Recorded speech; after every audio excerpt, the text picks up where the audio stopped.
So when I received the call about my diagnosis, we were actually working. We had a storefront, and we were inside the shop, and we got the phone call that would tell us whether the test was negative or positive. It was a Friday. It was about 1 p.m. when they called, and they said, "I'm sorry, Dominique, the test came back positive for cancer."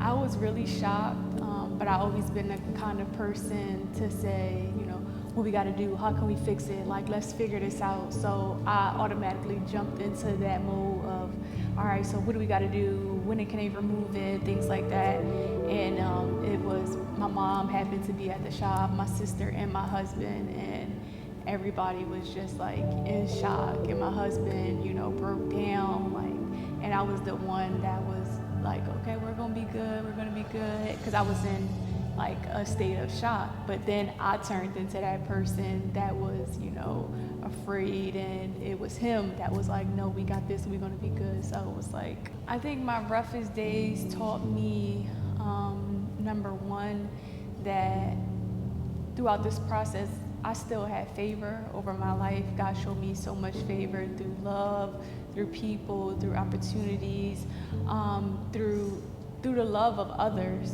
and just showing me how loved I was, and also through showing me that I still had, a purpose for my life. Sometimes, like, you go through things like this, and it be days you like, I was really close to death, and what's the rest of my life gonna look like? But in those times, He sent me, other women that I was able to mentor. He helped me, gave me the tools to flourish in my business, vision and ideas and things like that I probably wouldn't have seen if I wasn't going through this journey. So just continuing to remind me, even my worst days, that I was loved, that He still had favor in my life, and that I still had a glorious purpose for my life. My faith was challenged the most with other people saying things like,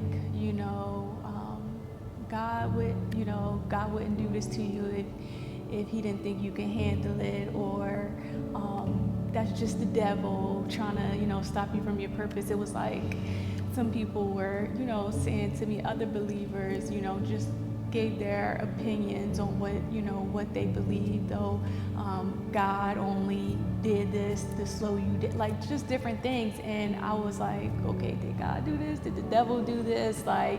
And it was really like challenging to me to say, why would God do this to me? What did I do to deserve this?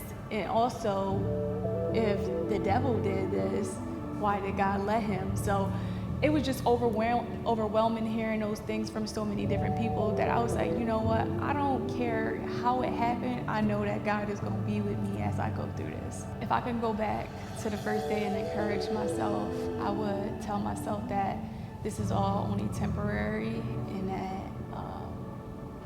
the pain won't last forever, and that joy is going to come in the morning. Joy always comes. It's just how we decide to perceive it, and to look for those joyful moments in life when you're going through the storm.